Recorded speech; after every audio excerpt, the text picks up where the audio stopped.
With the Nexus 7 tab and the Nexus 4 smartphone currently impressing the tech masses, the pressure is on for the Nexus 10 to be just as successful. And all the ingredients are there. The Nexus 10 offers up an impressive high-res screen, a serious amount of power, and Android Jelly Bean, all for a great price. But can its performance match those headline figures? So the Nexus 10 is pretty solid, and you can certainly tell Samsung is behind the hardware. The Nexus 10 screen is the sharpest we've seen on an Android tablet ever.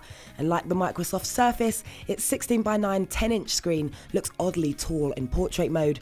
But text in ebooks and Google Maps is pin sharp. You can zoom right into high-res images to see all the extra pixels, and a spin through the YouTube app's full HD content really shows up its Android rivals. HD movies and apps can look a little washed out. Icons also look softer around the edges, and there's nothing to grab you on the home screens until you've done a little customizing. As well as Google Now cards to remind you of the weather, when your next bus is, or how many meetings you've got this afternoon, there are also two swipe down menus, one for notifications and one for quick access to settings. And with widgets for the music player, bookmarks and ebooks, Jelly Bean on the Nexus 10 is good for personalization, and multitasking is slick as ever.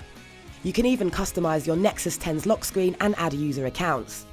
Now, Google Play isn't quite ready for Android 4.2 just yet, which means some apps like Flipboard and BBC iPlayer are incompatible, and there aren't yet any apps that fully make use of its seriously impressive screen.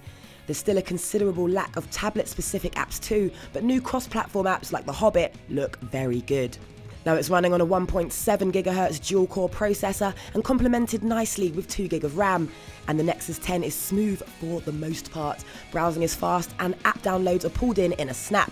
But Jelly Bean on the Nexus 10 isn't as fluid as it is on the Nexus 4. The tablet tripped up during Grand Theft Auto sessions, and flicking through ebooks isn't as instantaneous as it should be. Around the back, the Nexus 10's 5-megapixel snapper performs well indoors, but overall its images look a little faded and lack vibrancy.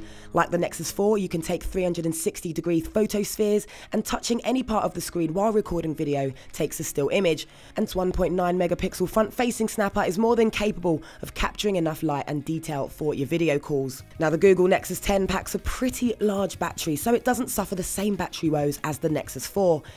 Impressively, with normal usage, with Wi-Fi on and the display at half brightness, you'll run down 20 to 30% after half a day's normal use.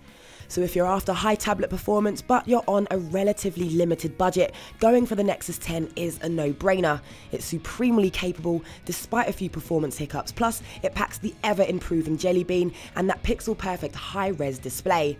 Now, it doesn't feel as premium as the iPad. You might also find yourself missing out on some of the most interesting and high-quality tablet-optimized apps, but otherwise, it's a brilliant effort. It offers a lot to get excited about and is quite possibly the best 10-inch tablet around if you don't want yours to have an Apple logo on it.